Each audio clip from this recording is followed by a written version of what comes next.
મિત્રો, પ્રેમ, વંદન, જય શ્રી કૃષ્ણ, વાસુદેવ સર્વમ.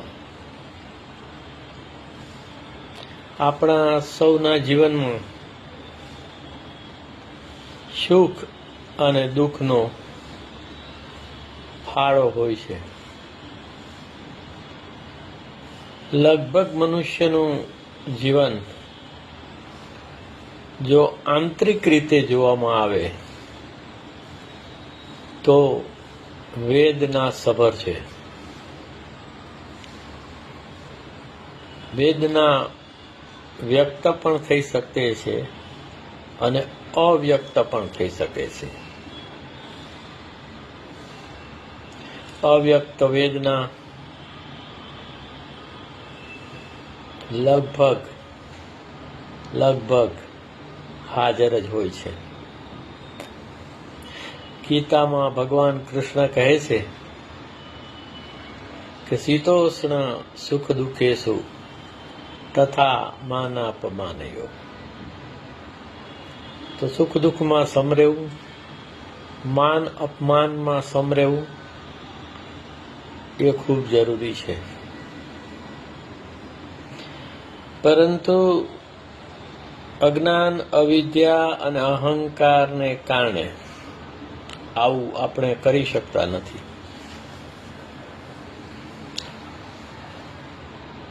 એટલે લગભગ બધા જ લોકો આંતરિક વેદનાથી વધારે દુઃખી રહેતા હોય છે. એક માર્ગ છે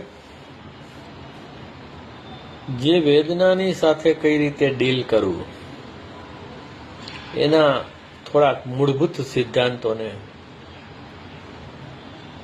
સમજાવે છે. એ એવું કહે છે કે વેદના હોય તો સ્વીકાર કરી લો.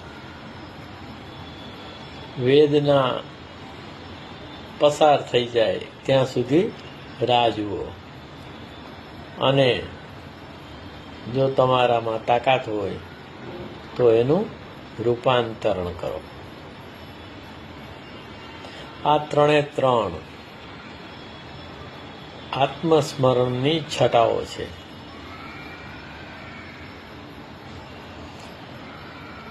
ચિરંજીવી બનવા વેદનાનું રૂપાંતરણ કરવું ખૂબ જ જરૂરી છે.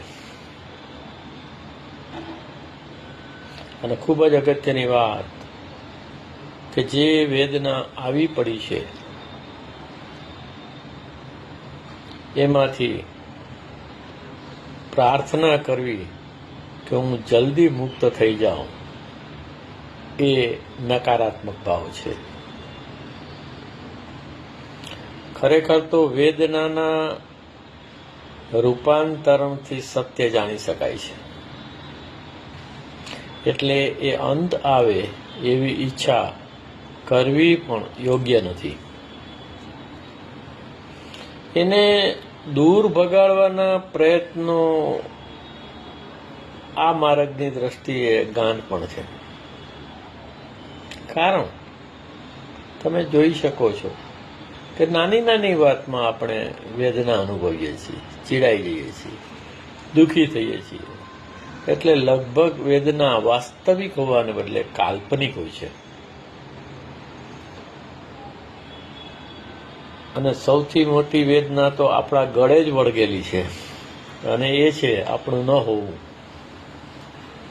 પણ જ્યાં સુધી આપણે આપણા હોવામાં સ્થિત ના થઈ જઈએ ત્યાં સુધી ના હોવું જે બનવાનું છે, ટૂંકમાં આપણું મરણ, આપણું મૃત્યુ, એનાથી મહાન વેદના તો બીજી કઈ હોઈ શકે.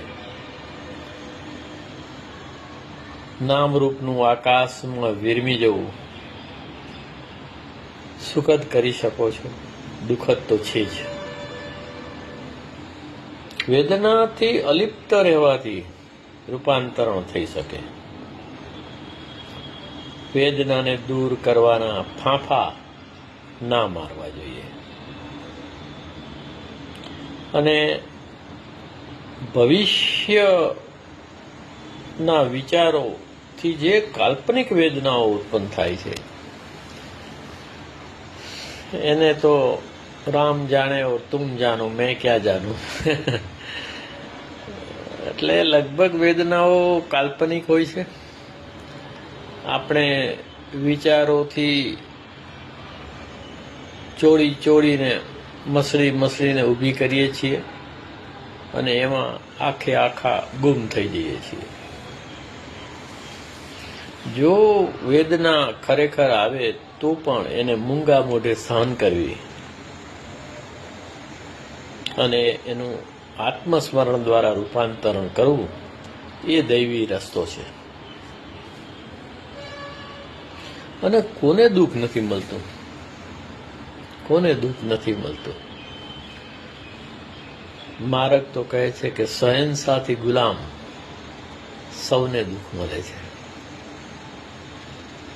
શહેનશાહથી ગુલામ સૌને દુઃખ મળે છે. બીજી એક અગત્યની વાત એ છે કે दुख में सुमिरन सब करे, सुख में करे ना कोई. जो सुख में सुमिरन करे तो दुख काहे को कोई.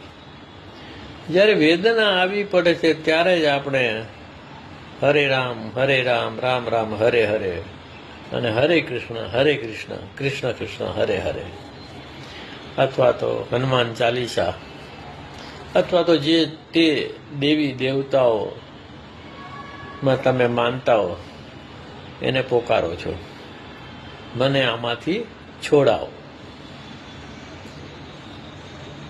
તમે આપોઆપ જ છૂટી જાઓ છો, પણ તમને એવું લાગે કે મને દેવી દેવતા એ છોડાવ્યો. કારણ કે વેદનાનો સમય હોય છે, સમયાંતરે આપોઆપ જતી રહે છે. બીજું, જો વેદનાનું તમે રૂપાંતરણ કરી શકો આત્મસ્મરણ દ્વારા તો એ તમને સભાન કરે છે, સજગ કરે છે અને સચેત કરે છે. આ વેદનાઓ, આઘાતો ખૂબ જરૂરી છે, કારણ કે આપણને તે સ્વપ્ન કલ્પના એકરૂપતાથી મુક્ત કરી અને કોઈ માં હું મરી ગયો એ બોલવા પ્રેરે છે, એટલે સજગ કરે છે, વર્તમાનમાં લાવે છે. તો આવા આઘાતો તમને વર્તમાનમાં પાછા વાળે છે. આપણા શરીરના 4 કેન્દ્રોની આ રામાયણ છે, પરંતુ વેદનાનું રૂપાંતરણ ઉચ્ચતર કેન્દ્રોના આવિર્ભાવ માટે ખૂબ જ જરૂરી છે. તો મારક તો કહે છે કે વેદના ભોગવવા નહીં પણ રૂપાંતરણ માટે અને આત્મસ્મરણ માટે મળી છે. તો આ લગ જા ગલે. તો સુખ દુઃખમાંથી મુક્ત થવા માટે વેદના ખૂબ ખૂબ જરૂરી છે. વેદનાની આટલી વાતો કરી અને ત્યારબાદ આમ તો એ જ વાતનું રિપીટેશન હોય છે, પણ છેલ્લા ઘણા વર્ષોથી માર્ગને થોડો કાંટા વગરનો કરવા નાની નાની રચનાઓથી હું 2 દાયકાઓથી પ્રયત્ન કરી રહ્યો છું. એક રચના ગાઈ સંભળાવું છું. હસતા મોઢે સ્વીકાર તું, હસતા મોઢે જ સ્વીકાર તું, વેદનાઓ ને ન વિચાર તું, હસતા મોઢે સ્વીકાર તું, હસતા મોઢે સ્વીકાર તું, વેદનાઓને ના વિચાર તું. વિચારવાથી, વલુરવાથી વેદના વધે છે. એટલે હસતા મોઢે સ્વીકાર તું, વેદનાઓને ના વિચાર તું. વલુરે વધે સૌ વેદનાઓ, વલુરે વધે સૌ વેદનાઓ, એ વ્યક્ત ના કરતી તાર તું, એ વ્યક્ત ના કરતી તાર તું.